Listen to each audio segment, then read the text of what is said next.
with me. Like, it's always like we follow the stories of wrestlers. We don't just follow their matches and stuff. And seeing someone like Cody, like, come in and basically bet on himself, like that's something that like resonated with me a lot. And when he opened his school, I found out, like, because I was friends with Brooke Havoc on social media, and I saw that she posted that, oh, Cody has a school. I was like, I knew right away I needed to be there.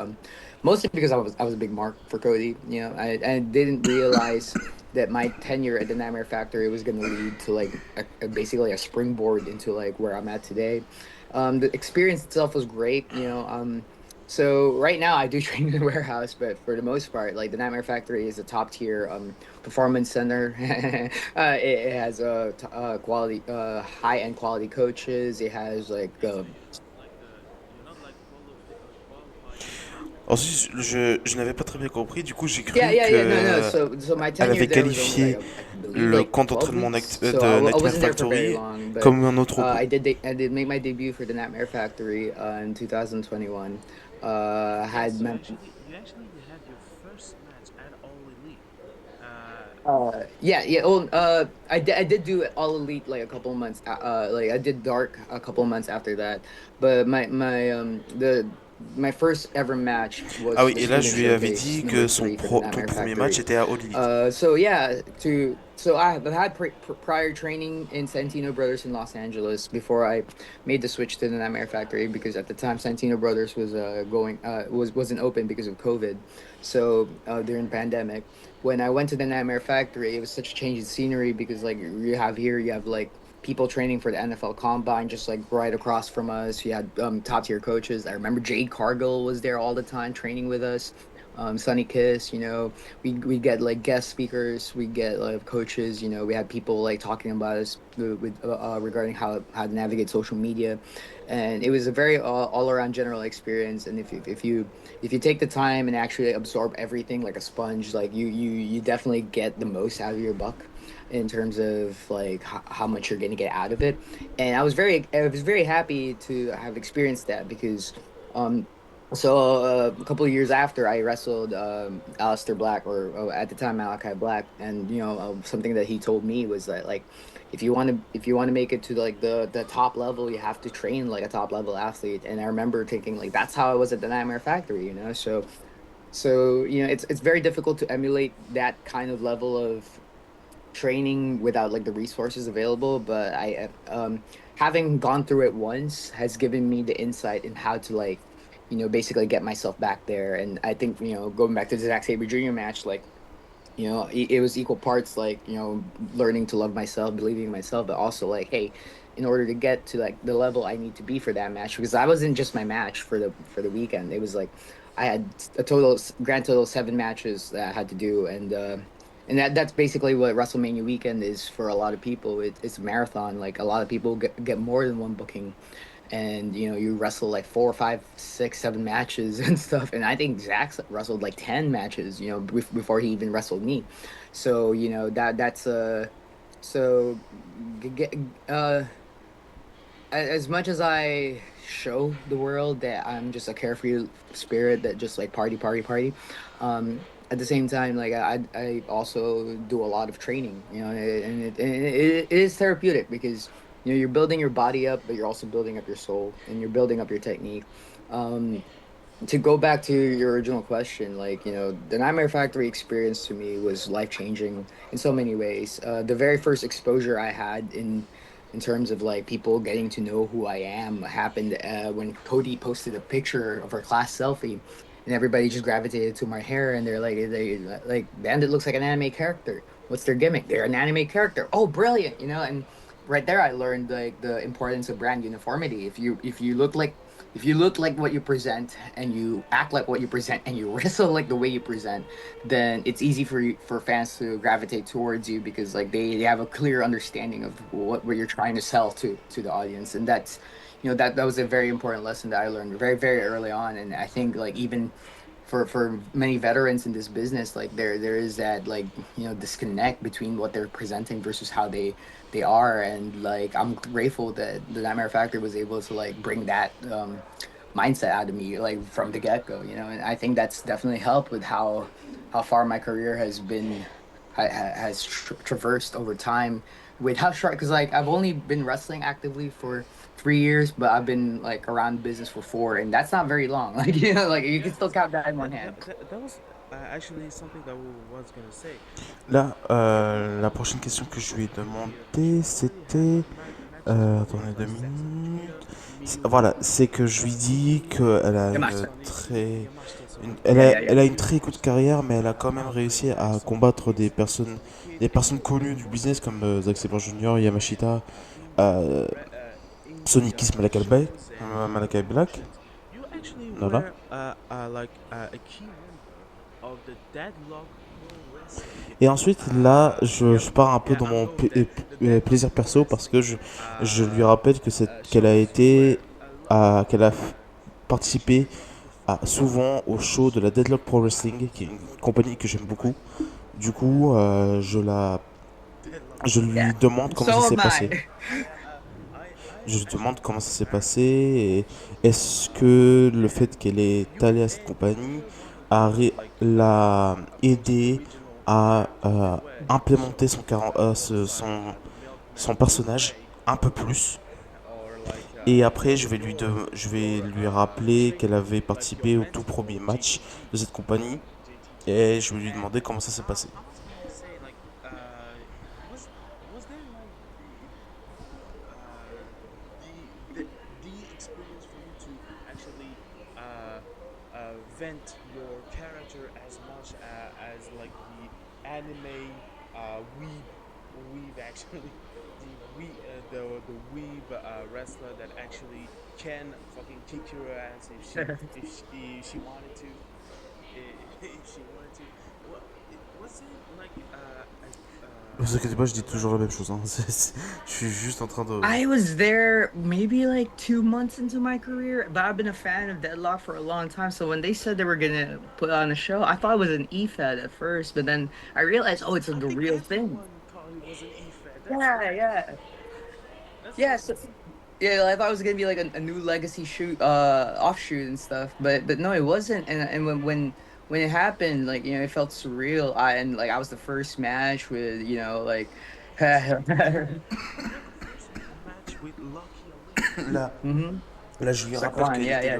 qu'elle était, qu'elle était dans le premier match de la compagnie. Like when Et you là, je lui demande comment ça s'est passé avec les présidents de la compagnie, Johnny, Tony et James, decide et comment ça s'est it vraiment was gonna passé. be you Et comment elle a été choisie ever pour être dans le premier I don't match know. du show. So basically, the first show did have some hiccups for production, but it went so well. Like as far, I have had the fortunate opportunity to be part of many companies' first ever shows, and the Deadlock show, the first one, like it definitely felt way more organized. It felt more organized than some of the companies that I've worked for that's been running for years. And they knew exactly what they were doing, and I guess like that's the experience from running e-feds from for like for a long time, right? So indeed. yeah, so they brought me in. I came out, I wrestled, and I knew from the get-go, hey, if we're gonna be the first match, we're I guess for the context of this interview, I'll just refer to him as Lucky Ali, just because like that's what that's what everybody will see in the videos if they watch Fire. But um I knew right from the get-go, we need to make this, like, we're gonna set the tone for how Deadlock is, and we should make moments out of this. So that was the idea coming into that. Hey, As far yeah, the fucking like the fucking when he Là, said je lui parle d'un spot qui s'est passé dans le show Fire de la how did you WWE feel où Lucky Ali I la don't balance sur des remember chaises. anymore. I think I have like a mental block preventing me from remembering that. You know what I Ouais, et mean? je lui ai demandé Like I'm à like, quel point ça faisait oh, mal. like that hurt. oh yeah it looked fucking cruel And yeah. and actually that makes me think Et là, je lui dis que ça me fait penser à une question, you've que taken so many bumps like elle a reçu beaucoup de coups, de like blessures, de spots extrêmement hardcore violents comme ceux que j'avais cités. bumps. How do Et you je lui demande comment elle fait pour survivre, justement, survivre, ou juste comment elle fait pour résister à cette douleur, comment est-ce qu'elle fait pour vivre avec. I'm gonna quote my mentor right now, Cody Rhodes, for the love of the game. You know what I mean? but at some point I learned that the pain and the suffering, this is part of the journey. Wrestling's gonna hurt regardless, but it's like injuries, the pain, like the soreness of the day after. It's just a byproduct of like the love of your craft. You know, if you're not willing to suffer for the things that you love, then like why are you doing it? You know, and I definitely have gone through some very gnarly like painful experiences both in ring and outside the ring and stuff, but I wouldn't be the person I am today without like all that. And you know, as the protagonist of pro wrestling, I like to think of it as character development. It's like the role of actor. Yeah, Yeah, yeah, yeah. It's part of my lore. I mean,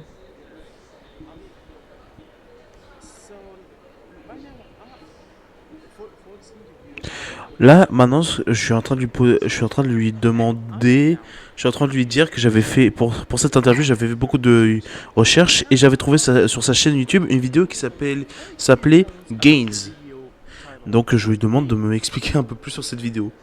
Oh, that's a short film I filmed with my fiance or ex fiance. So I go to film school. I learned a lot of film production qualities and film production like skills and stuff like that. So I love wrestling, both the performance aspect and the production aspect. Yeah. At the time, I was also running a company. You know, I was 2 years in, and I knew like from the get go, like whether or not my in ring career progresses the way I wanted to, I also want to be involved backstage. And I ran Pandemonium Pro Wrestling for quite a bit, and one of the things I wanted to do was incorporate stuff like I like from Lucha Underground in terms of filming and stuff like that. So I wanted to like dabble into like you know how Hollywood works because that's where I'm from. I live in Hollywood right now, and yeah, yeah. So I wanted to merge the worlds just like how Lucha Underground did and how many companies are doing now in the indies.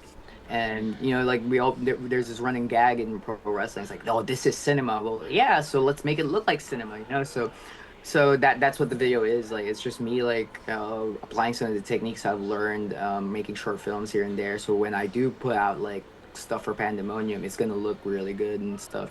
And yeah, no, we were in talks with a major streaming platform at the time. We were trying to sell it.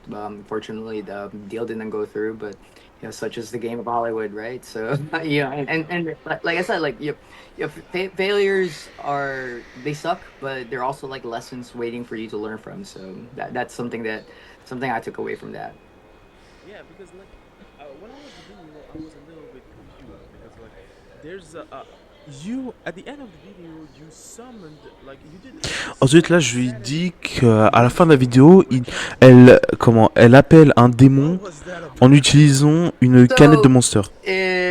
something that I like about indie wrestling and wrestling in general is that people assume that we're all like incredibly healthy, superhero type people that have like extreme diets and stuff like that, which a lot of us do actually. Like I have a very curated meal plan that I adhere to in order to like maintain my the quality of my performance. But at the same time, we run off caffeine and hopes and dreams. So that's what it was. It was a reference to that.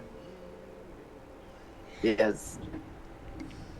Shit. Okay, so I just Ok, là, je lui annonce qu'on a presque plus le temps parce que parce qu'on a dû faire cette interview sur Zoom et du coup, It's like CS:GO, CS:GO, CS:GO. Let's go. ouais, du coup, je lui ai dit qu'on devait devoir speeder pour les questions et je vais lui proposer un truc, c'est que à chaque fois, je vais dire, let's do like a genre, c'est quoi round ton, with je vais dire genre, par exemple, animé favorite favori, et là, favorite artist, favorite shit, et and elle you me say dit la let's première do chose like a round. qu'elle lui passe par la tête. Okay, let's do it.